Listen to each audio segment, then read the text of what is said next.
Presiden Palestina Mahmud Abbas bertemu dengan Presiden Rusia Vladimir Putin. Ini terjadi di tengah konferensi membangun interaksi dan keyakinan di Asia, CICA, di Astana, Kazakhstan. Pertemuan kedua pemimpin negara ini diyakini dilakukan untuk memperlihatkan ketidakpercayaan terhadap sejumlah negara adik kuasa dalam menyelesaikan konflik Palestina dengan Israel. Pertemuan juga menyatakan penghargaan atas peran Rusia.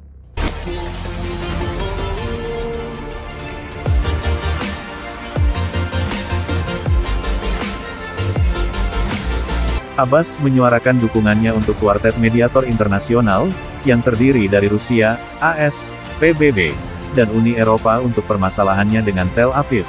Namun ia menyebut keraguannya pada AS, "Kami tidak bisa mempercayai Amerika dan Anda tahu posisi kami," kata Abbas kepada Putin dikutip Al Jazeera, "Kami tidak mempercayainya, kami tidak bergantung padanya, dan dalam situasi apapun kami tidak dapat menerima bahwa Amerika adalah satu-satunya pihak dalam menyelesaikan masalah." Tambahnya, Abbas juga memuji posisi Rusia soal pemukiman Palestina Israel. Ia menggarisbawahi permasalahan krisis pangan di Palestina serta meminta Moskow untuk mempercepat pengiriman biji-bijian.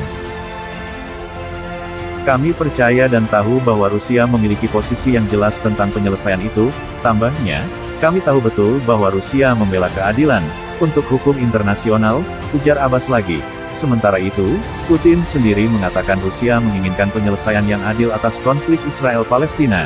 Ini, tegasnya, sejalan dengan resolusi PBB, Rusia memiliki sikap berprinsip berdasarkan resolusi fundamental Perserikatan Bangsa-Bangsa dan tetap tidak berubah.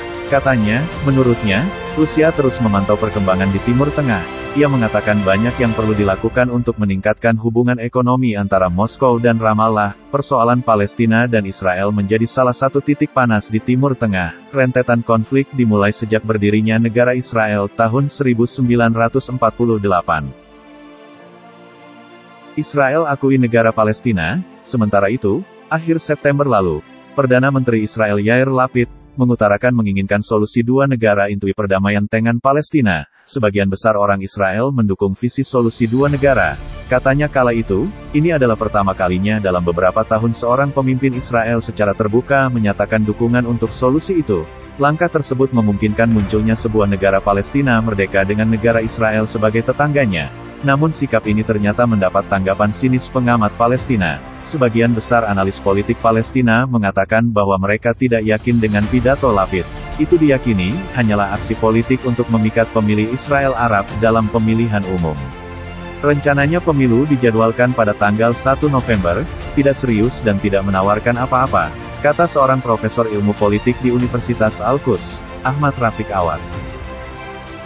Mengutip jejak pendapat terbaru Institut Demokrasi Israel, hanya 31% orang Yahudi Israel yang berpikir bahwa pemerintah baru setelah pemilihan umum harus mencoba untuk memajukan solusi dua negara, sementara 58% orang Yahudi Israel menentang langkah tersebut. Pembicaraan damai langsung antara Israel dan Palestina berhenti pada akhir Maret tahun 2014, itu setelah Israel menolak permintaan Palestina untuk mendirikan negara merdeka bersama Israel tahun 1967.